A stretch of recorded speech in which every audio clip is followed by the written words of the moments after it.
Hello, good evening. How are there we you are. today, everyone? It is March 23rd. Yes, March 23rd. Yeah, I how's had to everyone think doing about out that for a there? second. Wednesday, March 23rd, and here we are again with our immigration Q&A. I hope everyone's doing great from last week. For me, it feels like it's been longer than a week, but I don't know. Did we skip a week? It feels like we skipped a week, but we did not skip a week. We do not skip weeks. We don't know. Well, don't speak too fast. Spring break is coming up. Unless we have something else that we have to do. Like spring break, and we're out of town. That's right. Anyhow, I am Radla Mendoza, immigration attorney at Gardner Mendoza, also founder, also owner, and this is John has the same titles as I do. Yep, same titles. Yes. We are a husband and wife team, but we have not another great team, but a team that, I meant to pull up the most recent Google review for Sarah today. Another attorney, part of our team. She's awesome. We have such a great team. 5 stars. 5 stars. Do you have it? Sarah. You don't have your phone, do you? I don't have my phone. John doesn't have his phone. I put my phone away during this so that I, don't get distracted. Yeah, well, we want to get distracted by your questions, though. They're not distractions. We want to hear what questions you have tonight. That's what we're here for. And to give any type of immigration updates, if there are any, which there's not too much going on from what we discussed last week, which is there really isn't. Ukraine and Afghanistan TPS were the main points last week. And of course, the April 2022 visa bulletin is out as well. My cousin says you two clean up fast from an hour ago. Well, we didn't do much. Well, we put on some fancy clothes. That's right. Took the t-shirt off and wiped the spaghetti sauce off of our faces. Anyhow. Yeah, that's right. Yes, my cousin FaceTimed me with a bunch of my other cousins living all over the place, and we were making dinner. So it was nice to see everyone. And again, if you're just joining us, coming in, the first couple minutes we just kind of chat just to let people get cued in. We chit chat. Yeah. I was going to say something else, but if you're just joining us, again, my name is John Gardner. This is my wife and law partner, Radla Mendoza, and we are the law firm Gardner and Mendoza. Our contact information is on the banner at the bottom there. We do this every Wednesday. We come to you 8 o'clock Eastern Standard Time here in the United States, and we give you immigration updates, other legal updates, and most importantly, we like to answer your immigration questions. So if you have a question, please post it in Facebook here and we'll get to it. I also want to say hello to our TikTok family that's out here. So I'm going to be looking to the side here, and what I'm always doing on the side here is monitoring the TikTok questions, working through them. Those of you on TikTok, if you can get over to the Facebook at Gardner Mendoza Law, I would highly recommend it because it's a lot easier for us to see the questions on Facebook versus TikTok. Okay. Last thing I want to let everyone know before we start getting to some of those questions and updates is that what we do here, this is a disclaimer, is for informational and educational purposes only. It is technically not legal advice. It is not legal advice. It is not legal advice. Okay. So don't take what we say and go apply it to your case and say, well, that's what they said, because that's not what we said. We are answering general questions here. That we can't really apply your specific set of facts to, the law here. So we can't give out legal advice. All right. And somebody on TikTok just already asked, hi, can I ask a question? Yeah, absolutely. That's what we are here for. We are here for. Put it in the comments. Yep. And also, guys, on TikTok, if you want to come over to our Facebook, it's at Gardner Mendoza Law. You'll be able to type your whole question pretty much without any restrictions on the character. So it's just easier for us to see. And we also like to put the question on the screen. So if you want to do that, hop on over. It's at Gardner Mendoza Law on Facebook. But if you want to stay there, that's totally fine too. I love TikTok. We do the best we can with TikTok. It's just harder because, you have fewer characters and it gets broken up and it's just harder to see. But if it's your only option, then please have at it. All right. All right. So we have a couple of questions here in the comment section. And so I'm going to go ahead and answer the first question. And I'm going to probably skip over my cousins because she's family. So, and I'm glad to see people joining us from all over. It's really fun. We have clients all over the country and all over the world. And even if they don't tell us where they are, they give clues like, hello, good morning. Well, yeah, that's awesome. So, good morning. Good morning. Yes. Fantastic. I know that person is not here in Virginia for sure. Okay. Sorry. No. And also, guys, if you want to continue to get updates from us, please follow us. Please follow us on TikTok. We come here pretty much almost every Wednesday night, 8 p.m. Eastern Standard Time. And if we're not going to be here, then we let you know ahead of time. But please follow us so you can get all updates. And we would love to have you as our friends on Facebook and as our followers on TikTok. All right. Besnick says, do you guys know why it is taking so long for application for a fiance visa? Yes, I do know why. There are, well, I mean, it's a generic answer, but this is the reason. The reason is because of the pandemic, and we have just gotten so behind with regard to adjudications of applications like the I-129F, the I-130, the I-751. So they're just these massive backlogs, and it is primarily due to the pandemic and how things were slowed down there quite a bit. There were, people who were making the decisions, the immigration officers, not working during the pandemic because of illness, or having to work from home and maybe not being as efficient as possible because they did not have the capability to do that initially. So there are so many reasons, but why the production went down. But the primary reason things are taking so long is because of the pandemic and how that just shut everything down and slowed everything down. USCIS closed down for interviews. They did not close down for business during the pandemic, but we've heard that things just slowed down. I mean, just like in everyone else's business, people weren't coming to work, or they got sick, or they had to care for another family member. So all of the reasons that apply in the non-governmental sectors apply to the government. And it's such a massive production that it's just way, way behind. So Besnick, you're probably talking about the I-129F. You're also going to face, and all of you all who have fiance visa applications out there, you're also going to face pretty large delays, long delays, waiting for an interview. So be prepared for that. Be mentally prepared for that. It's going to take a while. And we're speaking from experience with regard to our fiance visa cases and getting interviews for our clients and just having them scheduled. So hang in there. That's all I can say. The delays now, just think about the Hampton Roads Bridge Tunnel. If you're from Hampton Roads. If there's just one car that blocks one lane for 1 hour, the whole rest of the day now is going to be a problem. Yes, that is. It just creates that backup, and it takes a very long time for it all to finally cycle back through. It is a serious problem. I mean, yeah, but hang in there, Besnick, and that's all I can say for people is to just really try to hang in there and be patient. There's really not too much that we can do, but hopefully it will get better. All right. You want to take a question there? Do you have one off the bat? Yeah, you want to take a stab at this? My friend got arrested and deported by ICE. Can he become legal still? He has a U.S. citizen's son. Possibly. Yeah, I mean, possibly. It depends on what he was deported for. Was he deported because he was here, overstayed, undocumented? So these are things that we would need to know.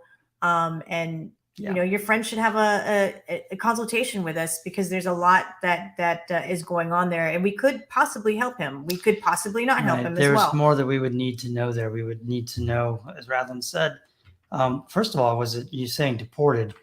A lot of folks use that word loosely. In fact, it wasn't a deportation. Some folks just voluntarily are asked to leave and do. So Right, voluntary departure. Yeah. voluntary departure. Was he actually deported? And if he was, what was the basis for it? Was it just because he was here?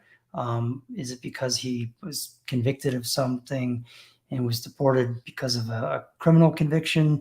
The answer to these questions matter in evaluating this. And so this is a case where we would have to find out a lot more about it to figure out what his options are, if any. Great. So consultation, we have our contact information on the board here on our live stream on Facebook, which is also streaming to YouTube and Twitter. And if you want to call us for a consultation, it's 757-464-9224, or you can send us an email at info@gmlaw.net, as well as a message through Messenger. Unfortunately, we can't receive messages through TikTok anymore unless we follow each other. And so come on over. It's 757-464-9224 if your friend wants to call us for a consultation. We charge $275 for a 1-hour consultation. That will be virtual. It's typically done by video, by Zoom. So, and that information is for all of you all who may need some clarification on your case to help you move forward. We'd be happy to help. And again, it doesn't matter where you are. We have clients all over the country, all over the world. We've been doing it for years and years and years. Even before COVID, we were already operating like that, just because the nature of our practice requires that we do that. So yes, we've gotten really, really good at it. Yes. And better technology has come out too. So we were using Skype, right? Yeah, the tech has really changed a lot and has helped quite a bit. Yeah. And for clients who have iPhones, and if it's not convenient or bandwidth to do Zoom, we also do FaceTime as well as Messenger. So yeah, happy to meet and talk to all of you. All right, let's throw this question up here from Maria Malou. Thanks for joining us, Maria. Yeah, Maria, so great to see you. A friend of mine from Italy has multiple visa to come here. How can she stay here without lapsing her US visa? So this question, right? So if a person, let's just say friend has a 10-year multiple entry visa, okay? The visa, it's good for 10 years, just like 2023 until 2033. Let's say she has the 10-year visa. I'm sorry, 2022. I'm jumping ahead of time. 2022 to 2032, right? 10-year multiple entry visa. When she enters the United States, when she goes to the port of entry, she's going to be given a stay in the United States, okay, of 6 months or maybe less. And that is the I-94, right? So she already has a visa. She can come in and out, but she can only come in 6-month stays. So if she wants to, she's not going to lapse her visa, right? The visa is not going to lapse. The visa is good for 10 years. It's the stay that she has when she enters into the United States on that one trip. They're going to give her, let's just say they give her 6 months. So the question is, how can she stay longer, possibly on that I-94, on that stay? Well, she can file for an extension, right? She can file for an I-539 to extend her B1, B2 visa, if that's what she has. She can apply and change her status to something else, to say she is a person of extraordinary ability and she's got a company that wants to hire her to do her extraordinary ability thing that she does. They can file something called an O1 for her. Maybe she's a religious worker and a church wants to file an R1 for her and do an I-120. We can do an I-120. So there are a lot of different ways to change a person's status. Maybe she comes in here and she's like, wow, I would really love to, go to school in the United States. She can file a 539 to change to a student visa. So a lot of different things here. And that would be the way to have her extend her I-94. But if she just wants some more time to visit, then she can just simply file an I-539 to extend that. All right. Got a question over there? Hopefully that answers your question, Maria. So great to see you here. Mm-hmm. Thanks for joining us, Maria. Okay. So here's one. I'm working, I'm undocumented. My current fiance has a record of drug abuse and prostitution. How might that affect my case with immigration? So I'm assuming like he or she, the petitioner is the one who's got the drug abuse and the prostitution Right. charges, and Yeah. they're concerned that that may affect that Mhm. petitioner's ability to petition for them. Yes. What do you think about that? That's it. So typically, a petitioner's criminal record history and arrest history is not taken into account unless the petitioner has convictions or charges dealing with minors. Okay. So some of these examples are, sexual abuse of a minor, pretty much along those lines. So Mhm. the Indecent liberties, yeah, contributing indecent to the liberty. Yeah, thank you. delinquency. John is the criminal defense guy, so that's the one that I could come up with. I was going to say, um, but that's not a legal term. But so the thing that concerns me here is the prostitution, and what are the facts surrounding that. So that's something that I would want to look into and just make sure that before filing that petition, it's not dealing with a minor, that would prevent. It's not going to prevent you from your fiance or husband from petitioning for you.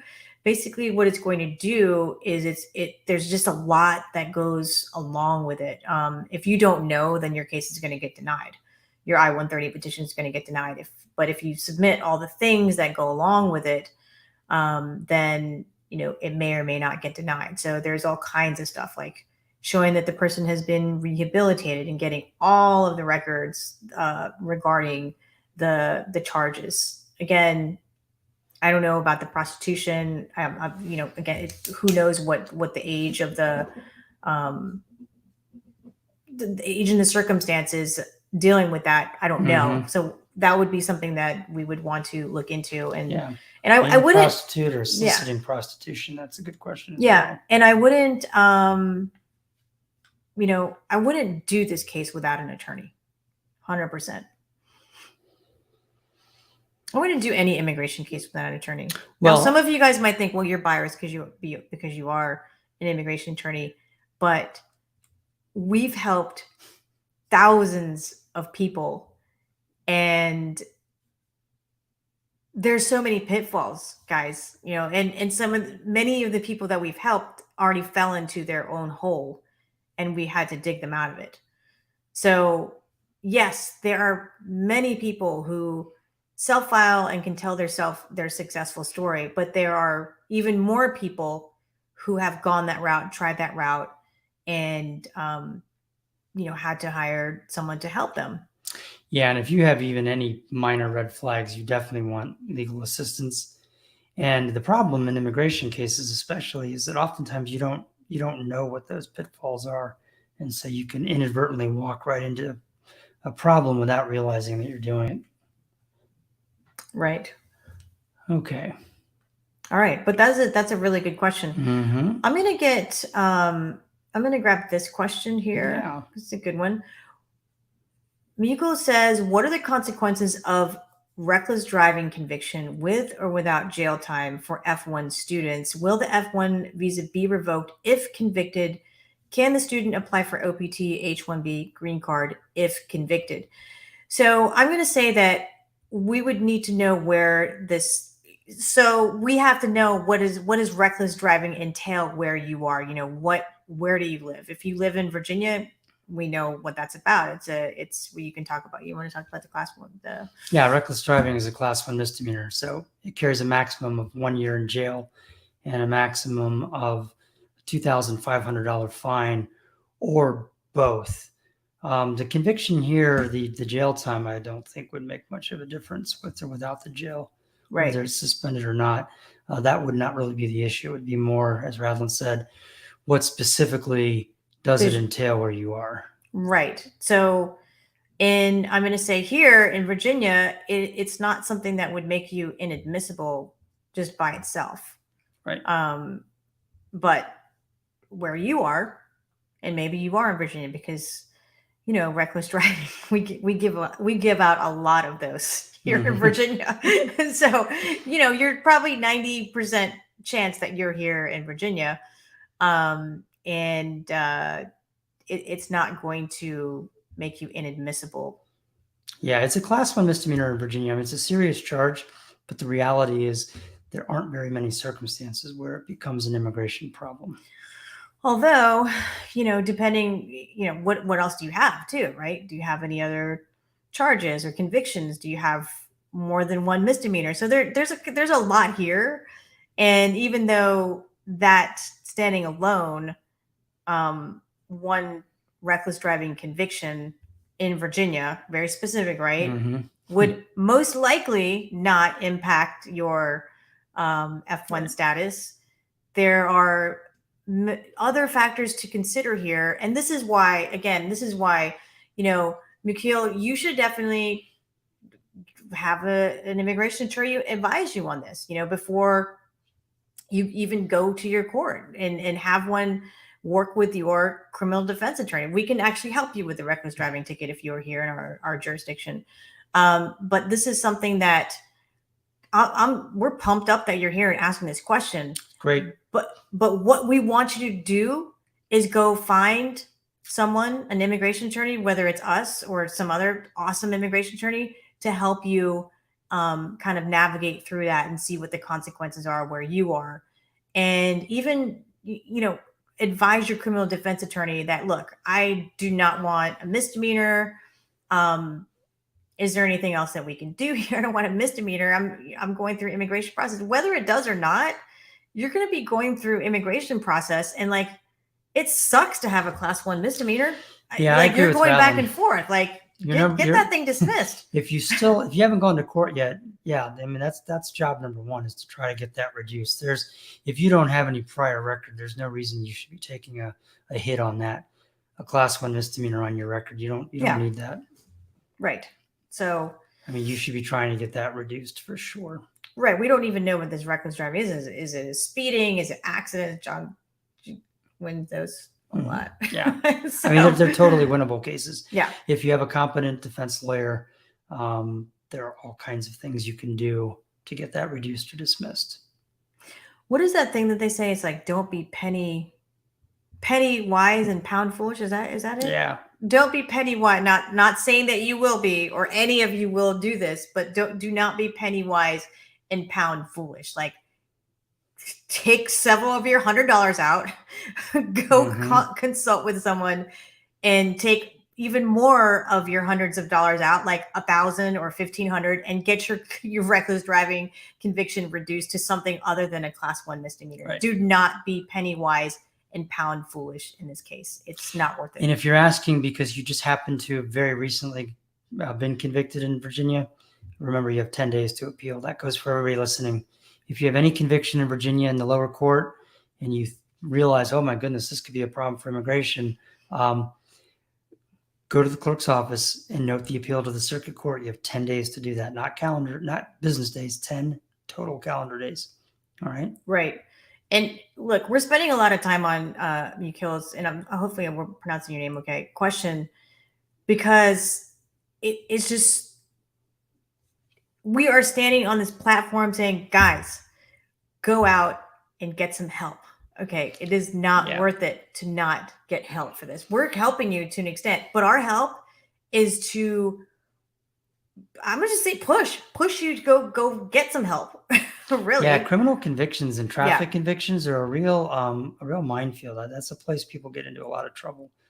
Whether it's the conviction itself that causes a problem, or down the road not properly disclosing it, things. I mean, it just, the less of that you have to deal with, the better off. If you can get any kind of case, if you can get it reduced, dismissed, it's really worth the effort to do that.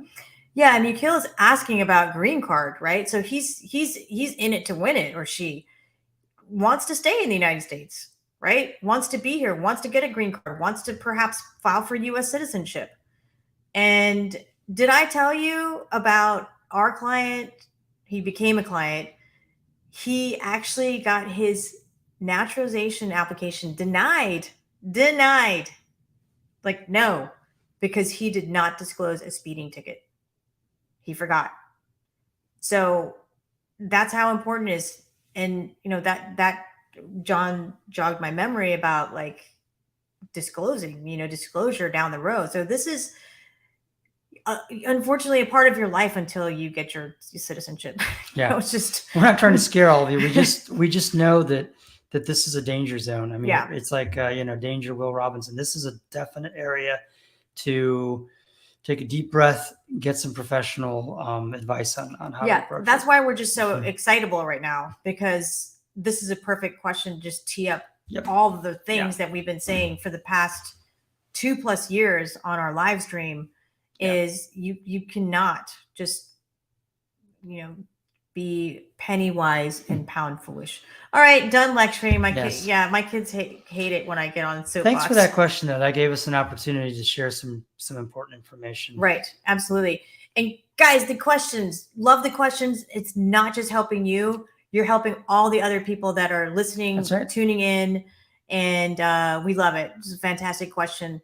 Thank you. All right. What do we have there? Should we grab one? Yeah, so Chen Mao wants to know, this is the person who was very first tonight asking if he or she could ask a question. Is it possible that my husband can petition my brother since I'm here for a K-1?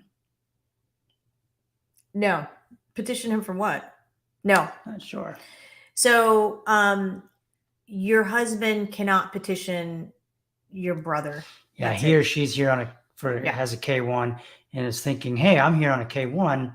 Can we just go ahead and get my brother on this petition as well? Get him involved as well. No, I see. Got it. No. That's what I think is the question. Cannot do that. All right. Sorry, Chen. All right. Let's see here. And I just go along with her. We're like, we went to see over the weekend. We saw the Simon and Garfunkel story. Yes, and it was really fun, interesting. A lot of music. If you like Simon and Garfunkel, you absolutely love it. But we're kind of like Simon and Garfunkel. I'm kind of like Art Garfunkel. I'm just sort of the supporting backup here. And Ravelin's way cuter than Ravelin's Paul Art. Simon. She's he is way more. Here.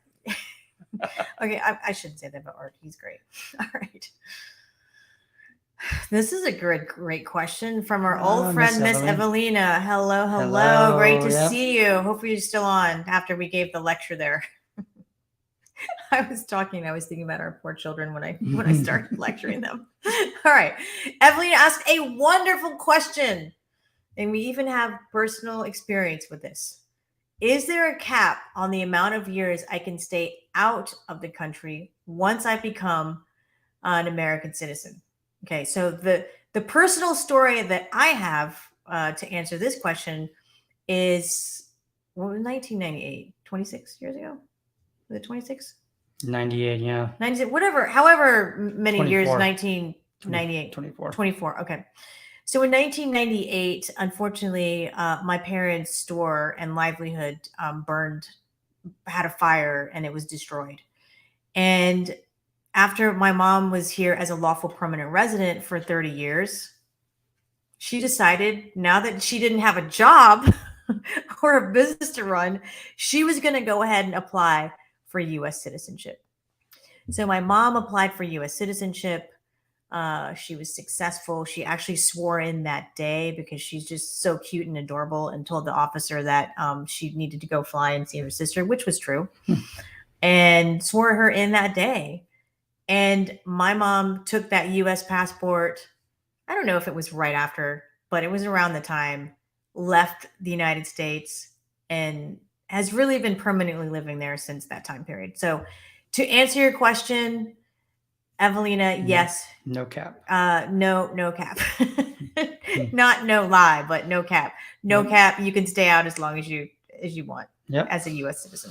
Now you have to watch your country's rules on that as well, though. Before she got dual citizenship, if she stayed in the Philippines for too long, she had to pay a fine when she came back here. But then dual citizenship was introduced, she got dual citizenship, and now she does not have to do that. So really good question. Yeah, and it's a question we get from time to time. U.S. born citizens don't even think about this, but we find that our clients who have naturalized, who become citizens through naturalization, do have sort of these lingering thoughts like, can I leave for as long as I want? Can they take it away? Yeah. And the answer is, well, it's very rare. I guess Right. technically it can be taken away. But that's a very rare You can pull a Tina Turner Mhm. and just give up your citizenship. But to answer your question, Miss Evelina, yeah, you're welcome to leave the United States now and never come back. If that's Hopefully that's not the if that's case. your choice. Although you can still appear and you can still join us on That's Facebook Live. But it's great to see your face. Yeah, and thanks for your joining us. question. Thanks for the question. Always love to see you. All right. What do we have on over there in TikTok? We're kind of going 1-1-1, but while you're looking, let's see here. Mark Garcia says, I'm going to renew my U.S. visa for seafarers, and my wife has a pending immigration petition with her father. Would that be a problem since I'm including in her petitions because they fall in U.S. citizen filing for a married son or daughter over 21? Okay, hold on a second. Let me And while you're looking at that, I wanted to let Desiree know here that Desiree, you've got some information here. We'd love to try to answer your question, but I don't see a question. You gave us some information, but there was no question to go with it. Oh wait, here it is. It's farther down. Okay. Okay. All right. So looks like Mark is trying to Okay. renew his C1 visa, Crimmins visa, possibly. That might be it. Wife has a pending immigration petition with her father. Would that be a problem since I'm included in her petition because they fall in U.S. citizen filing for a married son or daughter? Thank you so much. I think what the question here is it going to be a problem for him to renew his visa? Because he is the derivative beneficiary of his wife's I-130 petition filed by his parents. So I'm trying to think back to the visa application. If I would look at the DS-260. I'm sorry, not the DS-260. The DS-160. I would take a look at that and look at the questions on that DS-160. There are specific questions about do you have a petition filed on your, do you have a petition pending? Now, you don't technically have a petition pending, your wife does, right? So I would look at that question and see how it's worded. I don't remember how the question is worded on the DS-160, Mark, which is what you're going to be completing. So I would take a look at that. And if you can answer no to that question, then fine. You probably will be able to get that visa renewed. But if you're reading it and you have to answer yes, then there's a possibility that they may say, oh, well, you're an intending immigrant, so we're not going to renew this non-immigrant visa. So there is that possibility. However, and again, when is the visa going to become available? Is it like in 15 years? Even if you answered yes, and it's like, okay, yeah, the visa is not going to become available in 15 years, while you may be an intending immigrant, right now, your current, desire is to be a non-immigrant, seafarer, right? So take a look at the DS-160, and my recommendation would be to err on the side of letting them know that you have a petition pending and that you have relatives in the United States, even if it is just your in-laws. Hopefully that helps. All right. Do you have that one? Yeah. Oh, look, my mom joined us. Hi, Mama. Hi. She's joining us from YouTube, maybe? Yeah, interesting. Are you on YouTube? Anyway. Yeah, Mom, let us know what you're doing there. I see it's coming from somewhere different. It's not Facebook, is it? No. Anyway, okay, so Desiree, I did piece together there. The question came down lower. Basically, it's this. So she's a nurse living in Georgia. Her husband lives in Georgia as well. I guess he's petitioning for her. She cannot get registered nurse, licensed reciprocity for Georgia. So she's going to go work in Texas. Okay. Okay. And they're going to do a long distance relationship for the next 6 months because he's going to stay in Georgia. She's going to be in Texas. And she's concerned that they're going to question them at the interview on the fact that they have not been together for these 6 months. Yeah. It's a valid concern. It's a valid concern.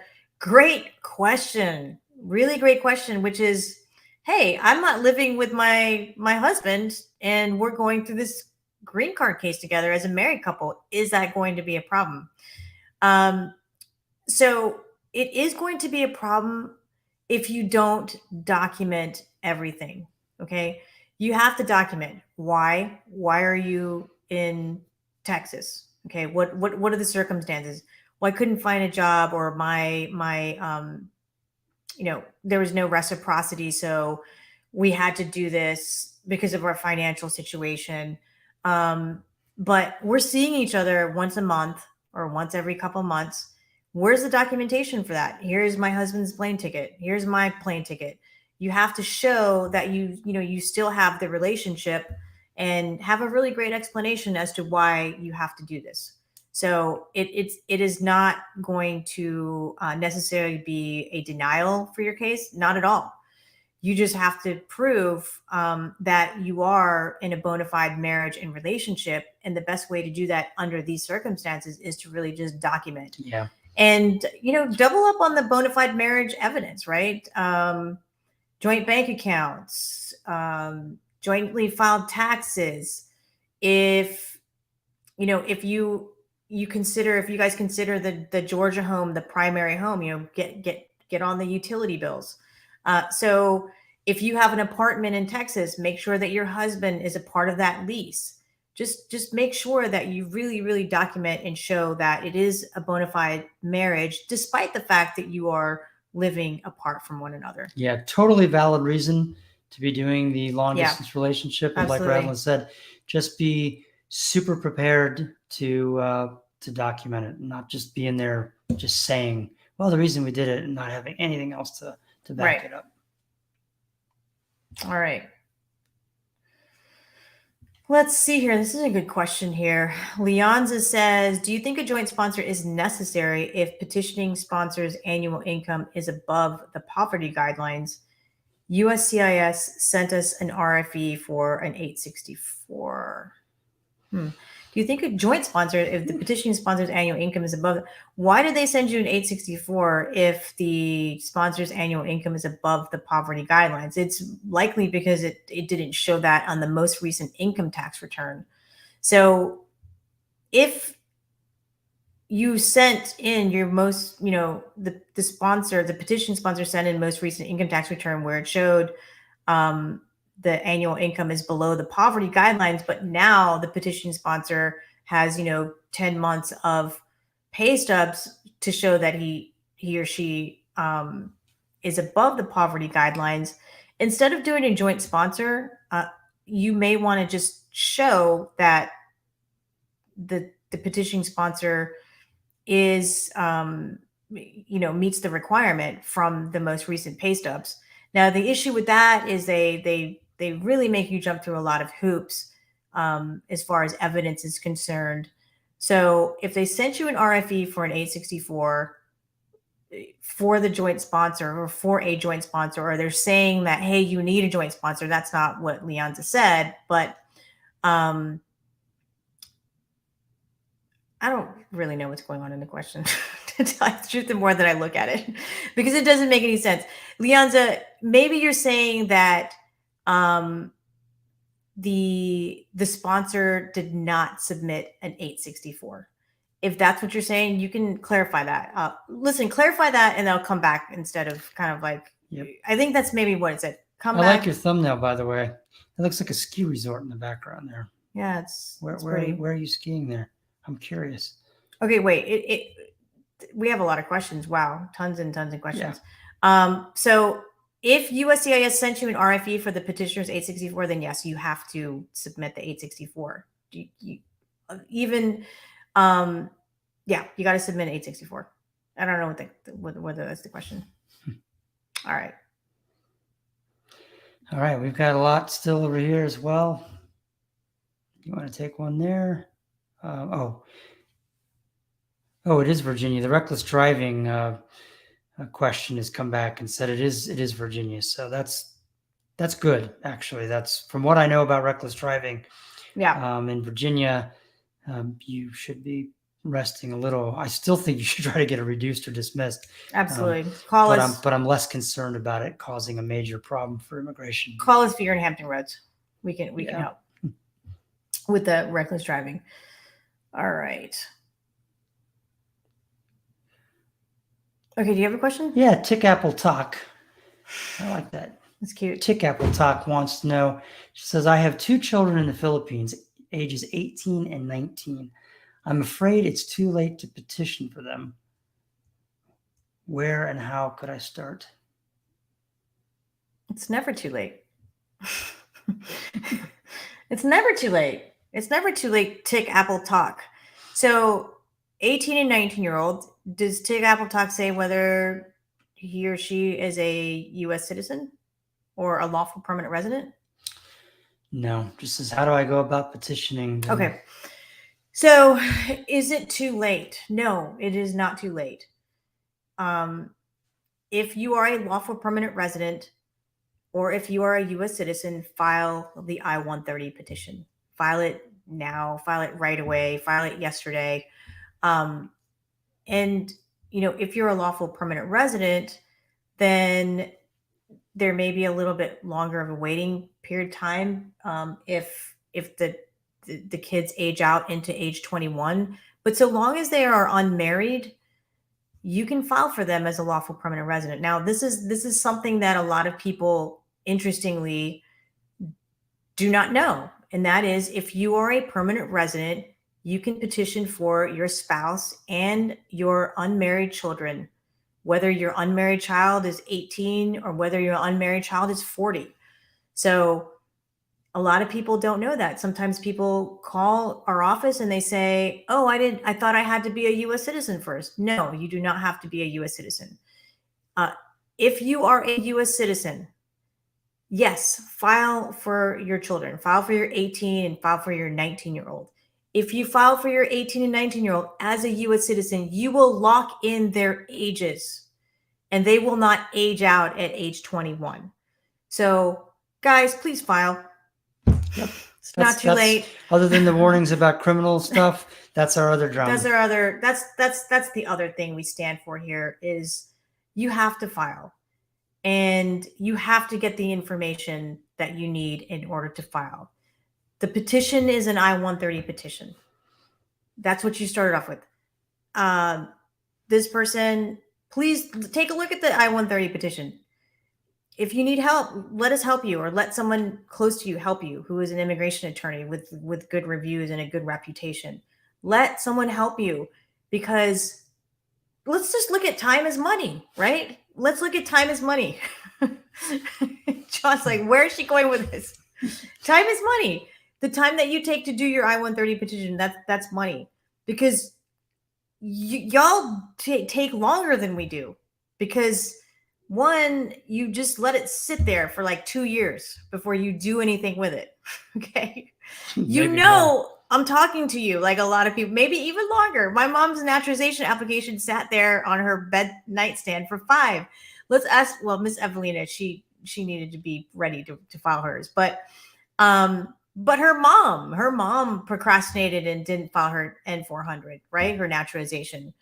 Time is money. Time is money. So, let's just say your daughters or your 18, your 19-year-old, right? Let's say they can immigrate here and they start making, at least $15 an hour, right? I mean, let's just face it. That is kind of what minimum wage is right now. But back home in the Philippines, they're making like $200. They're not employed, right? They're not employed. So if you don't want to look at it, just like look at it as your children are going to be able to pay you back the money that you spent for the immigration lawyer to bring them over here, right? So the sooner you get them over here, the sooner they can get a job and start working and work like 1 or 2 or 3 jobs. Like Filipinos always love to have like so many jobs. I have a lot of jobs.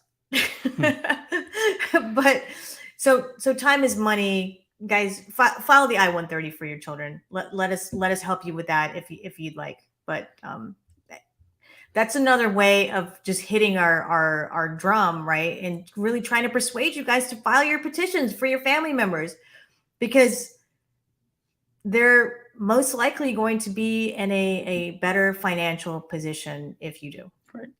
And by the way, our registered nurse in Georgia says, thank you very much for the information. You are very welcome. And thank you for what you do as a nurse. That is a job that I could never do. In Georgia for now, on her way to Texas. That's right. That's right. All right. Yes. Let's put this comment on here, Miss Evelina. And I can say this because Miss Evelina says it. Miss Evelina is a former client, and she says it's worth the investment. Peace of mind. Thank you. All right. Let's see here. This is a question. Esther says, hello, will an update of age in passport affect a K-1 interview or approval in the future? Note the age was corrected on the passport after a previous visitor's visa being denied.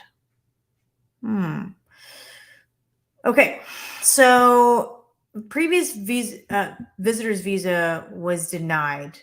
And maybe it was denied because the age in the passport was incorrect and the age in the passport was corrected. I don't know, like, is that going to be a problem? I think the denial is always going to be there. When you complete your DS-160 for the K-1, if you're not there yet through the NVC, you have to write that down, obviously, that you have had a previous visa denied. And I don't know whether the denial was directly related to the fact that the age was not correct. And I'm asked the question, why was the age? Was it a Scrivener's error? Was it like a oopsie, my bad? Or was it, I'm trying to get away with something here by having a different age? So the reasons why that age is different and the denial is very important to know with regard to how it's going to impact your K-1 interview. But I mean, you cannot hide from something that is in black and white, right? So you kind of have to face it head on, just like I told the gentleman who was that person? Oh yeah, the visa, the I-130 petition already being filed. Like it's in black and white, right? You have to look to see what is being asked. So hopefully that helps, Esther. I know that's not a direct answer, but a lot of times we can't give a direct answer because this is not legal advice. We're just generally answering questions. All right. Okay, Rose says she's going to contact us to file the I-130 in July. Looking forward to working with you guys. Thank you so much. Yeah.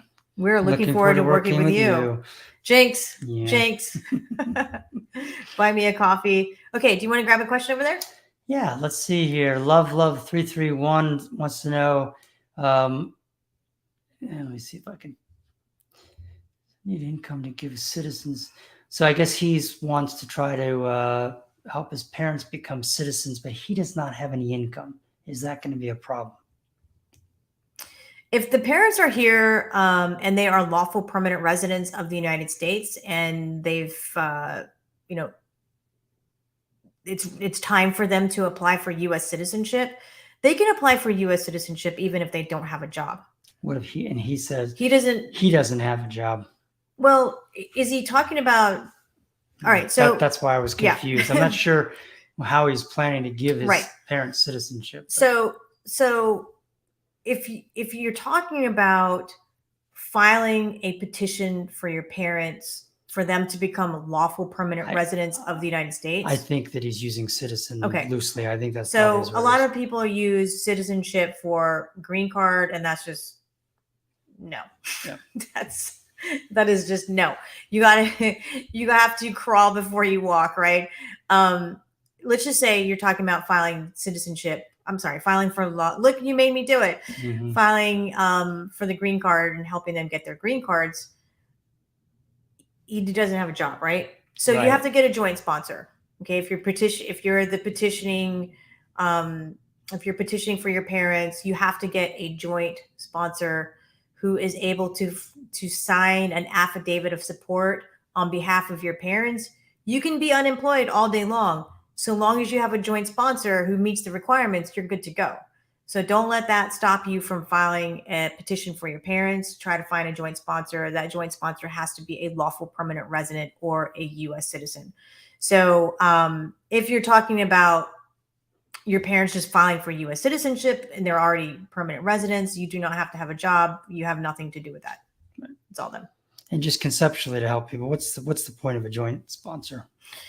Yeah, the joint sponsor is needed in cases where the petitioner does not meet the threshold poverty guidelines amount required by the affidavit of support. Every petitioner has to file an affidavit of support for their beneficiaries. And if they don't meet the income requirements, it's not like game over. You can get a joint sponsor to sign on your beneficiary's behalf in order for them to still be able to immigrate, get their green card, become a lawful permanent resident. All right. Evelyn, she looked up the official definition of that expression. Penny wise, pound foolish. That's funny. Penny wise and pound foolish. Use especially, here we go. Yeah. Penny wise and pound foolish. That was the perfect word. Especially to describe something that is done to save a small amount of money now, but that will cost a large amount of money in the future. So I have done that so much. We all have. We all have. Don't do it with your immigration case. Don't do it with your immigration case. And I'm going to tell you, and I'm not trying to be like controversial or anything, but my people, my Filipinos, and I am Filipino, we are often penny wise and pound foolish. We really are. Like, I don't know. Like, that's just kind of. I have no comment. I was born here. I'm still like that. Like, I get it from my parents. And like, so, but yeah, we are. All right. I'm like, I will say no more because it could be controversial. I'm going to get canceled. All right. This is a long question. Okay. Let me put it up real quick. Let me see here. It's long. So you guys, we're going to be hidden. Yeah. While you're looking at that, you want to go ahead and process that in your mind. And while you're processing that I'm going to process it in my mind. I did have some questions. Okay. I'm going to process it in my mind. I didn't really want, I haven't talked about this in a while because nothing's been going on, but we've gotten a few questions about the immigration reform. And again, I'm reporting that there's just nothing. The big immigration reform that was in Congress, it continues to just be completely stalled out. So that's the update on that. In case you're wondering what happened to all the big immigration reform plans, they've gone nowhere. And I don't think that anything will happen with them in the coming months. There won't be any talk about immigration reform, not serious reform, until we have a new Congress again. So, yeah. Okay. Thank you for that update. I'm gonna just read this comment here, and it happens. All right. So Jem says, hi, good evening. I've been legally married for 2 years now, living in Virginia, and my U.S. citizen American husband does not want to process my papers like adjustment of status and file my green card up until now. This is 2 years later. I'm in an emotionally and verbally abused marriage and always wants me to go back to the Philippines every time we fight. So threatening to send back to her country. What shall I do as I feel so lost and depressed, just stuck at home and have no work at all? So this is a lot more common than you folks may realize. Yeah. We hear this a fair amount. Right. So there are just, very controlling spouses who use immigration as a leverage tool. Yep. And that is abuse, right? So I would recommend that you contact us for a potential VAWA claim. And, that's a Violence Against Women's Act, but it also men who are physically, verbally, and emotionally abused can also apply for it. Reach out to us, and I understand that you're not working. We can refer you to an organization that may be able to help you if you cannot afford our legal fees. But please reach out to us, and we will give you some information about that. Yeah, and the word violence in that makes, I think some people think, oh well, that's nobody's hitting me with a hammer.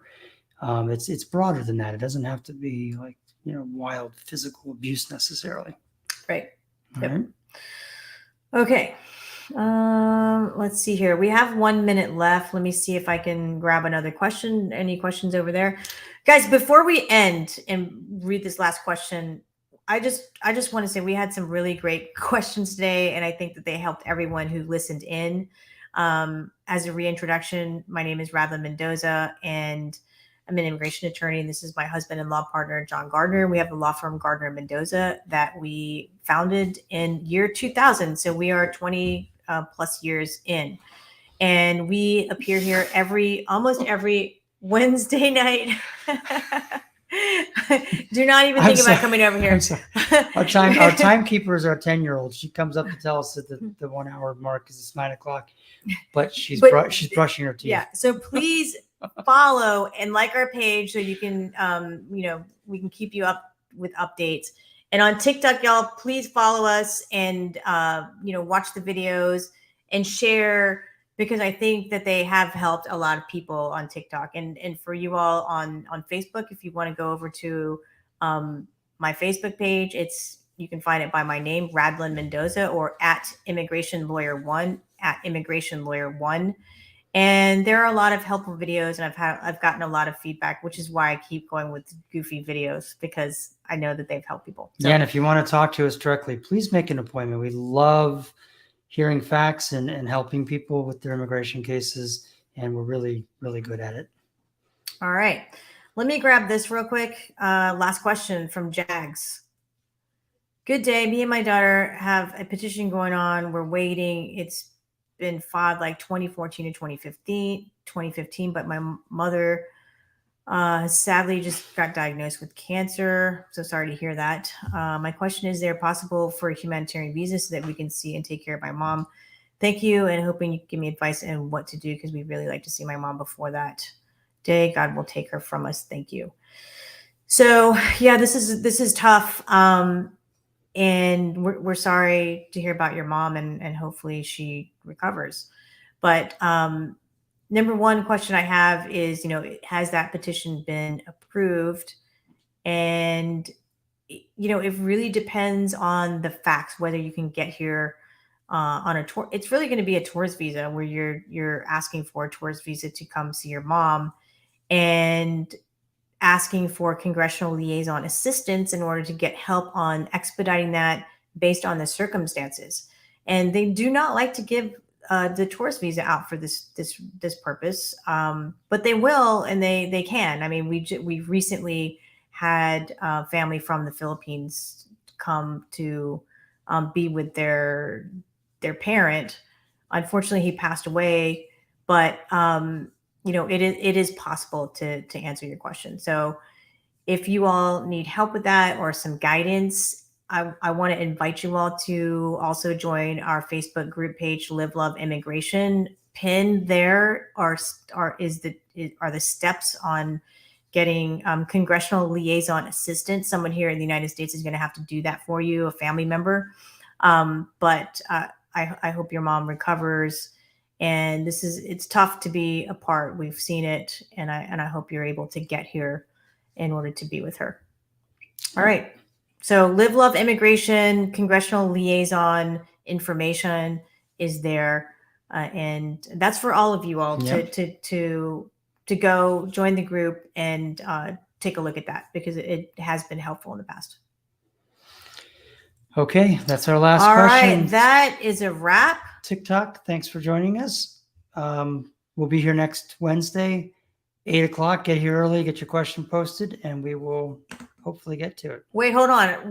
Hold on a second. I have to put this because this is awesome. Aaron Johnson, he says, just want to give a shout out to attorneys Samson and Jacqueline. These are two of our amazing team members. I did start out saying we were the husband and wife team.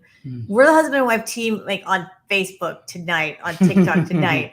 But our team is amazing. But all right, just want to give a shout out to Attorney Sampson and Jacqueline. They were wonderful in helping me and my fiance with our questions and getting us started with your firm. We feel much better with our case now that we're going to have some help.